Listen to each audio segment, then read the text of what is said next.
Vote দেবেন কোনখানে? মন চাইবে যেখানে।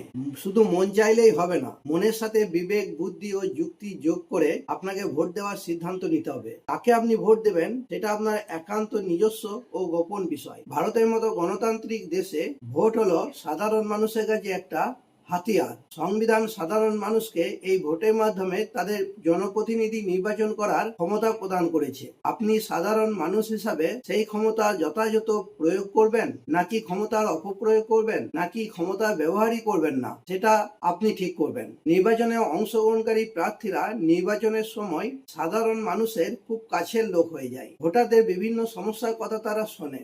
সাধারণ মানুষ তাদের এলাকার নানা সমস্যার কথা তুলে ধরে। সাধারণ মানুষ প্রার্থীদের কাছে তাদের এলাকার নানা সমস্যার কথা যেমন তুলে ধরে, তেমনি তাদের ব্যক্তিগত সমস্যার কথাও বলে থাকে। শিক্ষা, কর্মসংস্থান, বাসস্থান, রাস্তা, আলো, পানীয় জল ও নিকাশি ব্যবস্থা ইত্যাদি পরিষেবা পাওয়ার জন্য প্রার্থীদের কাছে দাবি করে থাকে। এসব সমস্যা সমাধানে নির্বাচনে অংশগ্রহণকারী প্রার্থীরা এতটাই আগ্রহী থাকে যে নির্বাচনের পর তারা এসব সমস্যার সমাধানের নিশ্চিত প্রতিশ্রুতি দিয়েই দেয়। এরপর আপনি সেই প্রতিশ্রুতির উপর ভরসা রাখতেও পারেন, আবার নাও রাখতে পারেন, সেটা আপনার ব্যাপার। শাসক দল তাদের উন্নয়নের তালিকা নিয়ে ভোট চাইতে আসে, আর বিরোধী দল কি কি উন্নয়ন করা হয়নি বা তারা ক্ষমতায় এলে কি কি উন্নয়ন করবে তার তালিকা নিয়ে ভোট চাইতে আসে। আপনি কোনটার উপর বেশি গুরুত্ব দেবেন সেটা আপনার ব্যাপার। আবার অনেক সাধারণ মানুষের কাছে এই বিষয়গুলোর কোনো গুরুত্ব নেই, ভোটের ব্যাপারে তারা আগ্রহী নয়। আবার অনেকের গলায় হতাশা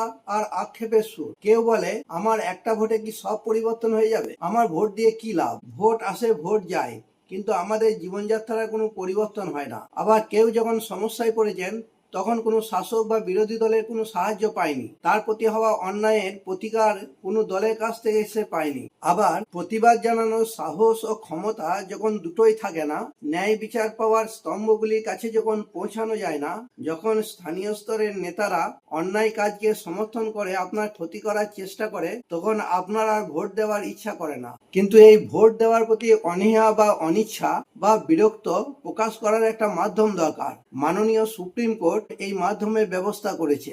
নির্বাচনে অংশগ্রহণকারী প্রার্থীদের মধ্যে কাউকে যদি আপনার পছন্দ না হয় বা কাউকে যোগ্য বলে মনে না হয়, তাহলে আপনি ইলেকট্রনিক ভোটিং মেশিনের বা ইভিএম এর প্রার্থীদের নামের একেবারে শেষে নোটা বোতাম টিপে ভোট দিতে পারেন। কি এই নোটা বাটন? কেন এই নোটা বাটনে ভোট দেবেন? কেন নোটা বাটনে ভোট দেওয়া জরুরি? নোটা বাটনে কি আদৌ প্রয়োজন ছিল? এই সমস্ত বিষয় জানতে হলে ভিডিওটি প্রথম থেকে শেষ অবধি অবশ্যই দেখতে থাকুন। আর এই ভিডিও শেষে থাকবে আপনার করণীয় কিছু আইনি পরামর্শ। Welcome back to my YouTube channel. আমি জামিরুদ্দিন ফারুকি। আমি আপনাদের আইনগত শিক্ষা ও পরামর্শ দিয়ে থাকি। ভিডিওটি ভালো লেগে থাকলে লাইক, শেয়ার ও হাইপ করবেন। চ্যানেলে নতুন হলে চ্যানেলটি অবশ্যই সাবস্ক্রাইব করে নেবেন। আজই চ্যানেলে মেম্বারশিপ গ্রহণ করুন। মেম্বারশিপ নিতে হলে ভিডিওর নিচে থাকা জয়েন বাটনটি ক্লিক করুন। আপনার কোনো আইনি সমস্যা থাকলে তা কমেন্টে জানান, কারণ এই চ্যানেল সর্বদা আপনাদের পাশে আছে। আজকের এই ভিডিওতে জানাবো নোটা আসলে কি, নোটার আইনি ভিত্তি কি, ইভিএমে নোটা কোথায় থাকে, কোন বাস্তব পরিস্থিতিতে আপনিও নোটায় ভোট দেওয়ার কথা ভাবতে পারেন, কেন নোটায় ভোট দেওয়া জরুরি, ভোটে যদি নোটা জিতে যায় তাহলে ভোটের ফলাফল কি হবে।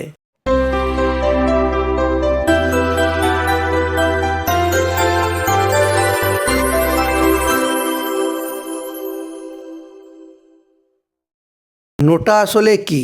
নোটা শব্দের অর্থ হলো নান অব দ্য অ্যাবাভ। বাংলায় এর পুরো অর্থ হলো উপরের কাউকেই নয়। যদি আপনার মনে হয় যে নির্বাচনে অংশগ্রহণকারী প্রার্থীদের মধ্যে কেউই আপনার পছন্দের নয় বা কেউ যোগ্য নয়, বা আপনি কোনো দলের কাছে আপনার প্রয়োজনে সাহায্য পাননি, বা কোনো দল আপনার ক্ষতি করেছে, তবে আপনি এই নোটাতে ভোট দিয়ে আপনার প্রতিবাদ বা অনীহা বা অনিচ্ছা প্রকাশ করতে পারেন। নোটার আইনি ভিত্তি কি? ভারতে নোটা ব্যবহারের অধিকার কিন্তু শুরু থেকেই ছিল না। ইংরাজি 2013 সালে People's Union for Civil Liberties বনাম ভারত সরকার মামলায় সুপ্রিম কোর্ট জানায় যে ভোটারদের ভোট প্রত্যাখ্যান করার, অর্থাৎ রাইট টু রিজেক্টের মতো অধিকার থাকা উচিত। এর মাধ্যমেই ভোটাররা রাজনৈতিক দলগুলিকে পরিষ্কার বার্তা দিতে পারে যে তারা অযোগ্য প্রার্থী পছন্দ করছে করছেন না। ইভিএম এ নোটা কোথায় থাকে? ইভিএম এ অর্থাৎ ইলেকট্রনিক ভোটিং মেশিনে প্রার্থীদের তালিকার একদম শেষে গোলাপি রঙের একটি বাটন থাকে এবং পাশে একটি বিশেষ চিহ্ন থাকে। চিহ্নটি হলো ব্যালট পেপারের উপর ক্রস চিহ্ন দেওয়া। কোন বাস্তব পরিস্থিতিতে আপনিও নোটায় ভোট দেওয়ার কথা ভাবতে পারেন? কোনো সাংসদ বা বিধায়কের পক্ষে বা কোনো দলের জাতীয় ও রাজ্য স্তরের নেতাকর্মীদের পক্ষে আপনার দৈনন্দিন জীবনের সমস্যা সমাধান করা সম্ভব নয়। তবে আপনার এলাকায় প্রতিটি রাজনৈতিক দলের কম বেশি নেতাকর্মী থাকে যারা সাধারণ মানুষের দৈনন্দিন জীবনের সাথে যুক্ত থাকে, অর্থাৎ যারা দলের সাংগঠনিক কাজের সঙ্গে যুক্ত থাকে। তাদের কাজকর্ম বা অপকর্ম বিবেচনা করে আপনি সেই দলের প্রার্থীকে ভোট দেওয়ার কথা ভাবতে পারেন। দেশের ও দশের উন্নয়নের সাথে সাথে আপনি নিজে কেমন পরিষেবা পেয়েছেন তার উপর নির্ভর করে ভোট দিতে হবে। যেমন 1. ধরুন আপনার প্রতিবেশী আপনাকে অকারণে অন্যায়ভাবে জ্বালাতন করছে। আপনি স্থানীয় স্তরে সব দলের নেতাকর্মীদের বিষয়টি জানালে তারা কেউ আপনাকে সাহায্য করতে এগিয়ে আসেনি। আবার কোনো একটি দল এগিয়ে এলেও তারা প্রতিবেশীর অন্যায় কাজকে সমর্থন করে আপনার ক্ষতি করার চেষ্টা করেছে। তাহলে আপনাকে ভাবতে হবে ভোট আপনি দলীয় প্রার্থীকে দেবেন নাকি নোটায় দেবেন। 2.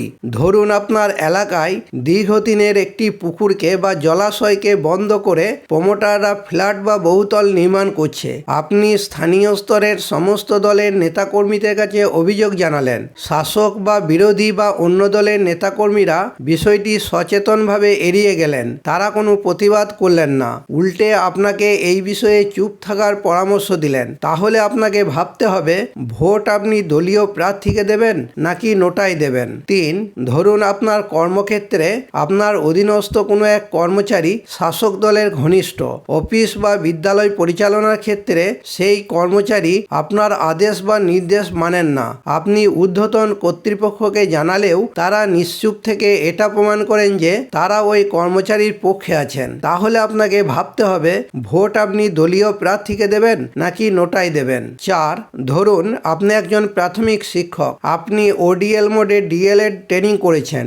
অবর বিদ্যালয় পরিদর্শকের সাথে কোনো কারণে আপনার মনোমালিন্য হয়েছে। তিনি আপনাকে ডিএলএড ট্রেনিংয়ের সার্টিফিকেটটি দিচ্ছেন না। জেলা প্রাথমিক বিদ্যালয় সংসদে লিখিত অভিযোগ করলে সংশ্লিষ্ট স্টাফ জানায় যে অবর বিদ্যালয় পরিদর্শক আপনার সার্টিফিকেটটি হারিয়ে ফেলেছেন। হারিয়ে যেতেই পারে, কিন্তু সার্টিফিকেটের ব্যবস্থা তো কর্তৃপক্ষকেই করতে হবে। কিন্তু সংশ্লিষ্ট স্টাফ যদি আপনাকে জানায় যে আপনাকে নিজে ঘাড়ে দোষ নিতে হবে, অর্থাৎ সার্টিফিকেটটি আপনি নিজে হারিয়েছেন বলে লিখিত দিতে হবে, তাহলে সার্টিফিকেট পাওয়া সম্ভব। আপনি ভাবলেন যিনি সার্টিফিকেটটি হারিয়ে ফেললেন তার কোনো সাজা হবে না। তাহলে আপনাকে ভাবতে হবে ভোট আপনি দলীয় প্রার্থীকে দেবেন নাকি নোটায় দেবেন। 5. ধর্ম দিয়ে নয়, কর্ম দিয়ে প্রার্থীদের ভোট দেওয়া কথা বিবেচনা করুন। প্রার্থীকে বা সেই দলের নেতাকর্মীদের প্রশ্ন করুন। প্রার্থীদের আগের কর্মগুলি সম্পর্কে জানুন এবং পরবর্তী কর্মপরিকল্পনা শুনুন। শাসক দল এলে বলুন কি কি তাদের করা উচিত ছিল আর কি কি তাদের করা উচিত হয়নি। বিরোধী এলে প্রশ্ন করুন কোন কোন অন্যায়ের বিরুদ্ধে তারা প্রতিবাদ করেছেন এবং ন্যায় বিচার পেতে মানুষকে সাহায্য করেছেন। এরকম বহু ঘটনা বা বাস্তব পরিস্থিতির মুখোমুখি হয়তো আপনিও হয়েছেন। উদাহরণ দিতে গেলে একটা বই লেখা হয়ে যাবে। আপনার অভিজ্ঞতার কথা কমেন্টে জানান। কেন নোটায় ভোট দেওয়া জরুরি? নোটায় ভোট দেওয়া জরুরি কারণ 1. আপনি যদি ভোট দিতে না যান তাহলে আপনার নামে ভোটটি অন্য কেউ দেওয়ার সুযোগ পেতে পারে। নোটায় ভোট দিলে আপনার ভোটটি নষ্ট হয় না এবং রেকর্ডভুক্ত হয়। 2. যখন কোনো এলাকায় নোটা ভোটের হার বাড়ে তখন রাজনৈতিক দলগুলো বাধ্য হয় পরের বার আরও শিক্ষিত ও স্বচ্ছ ভাবমূর্তির প্রার্থী দাঁড় করাতে। 3. নোটায় ভোট দেওয়া মানে গণতন্ত্রের প্রতি অনীহা নয়, বরং যোগ্য প্রার্থী বেছে নেওয়ার একটি সক্রিয় মাধ্যম। ভোটে যদি নোটা জিতে যায় তাহলে ভোটের ফলাফল কি হবে? বর্তমানে ভারতের নিয়ম অনুযায়ী যদি কোনো কেন্দ্রে নোটা সব থেকে বেশি ভোট পায় তাহলে দ্বিতীয় স্থানে থাকা প্রার্থীকেই বিজয়ী ঘোষণা করা হয়। একে প্রতীকী জয় বলা হয়। যদি নোটা জেতে তাহলে সেই কেন্দ্রে পুনরায় নির্বাচন করার জোরালো দাবি উঠছে বিভিন্ন মহল থেকে। পরামর্শ: 1. ভোটে অংশগ্রহণ করবেন। ভোট দেওয়া থেকে বিরত থাকবেন না। 2. কারো প্রলোভনে পা দেবেন না। অল্প স্বার্থে নিজের বড় ক্ষতি করবেন না। 3. দৈনন্দিন জীবনযাত্রার পথ যাতে মসৃণ হয় সেদিকে নজর রেখে ভোট দিন। 4. কর্ম দিয়ে বিবেচনা করুন, ধর্ম দিয়ে নয়। 5. ভোট আপনার অধিকার, আবার নীরব প্রতিবাদের মাধ্যম হলো এই নোটা।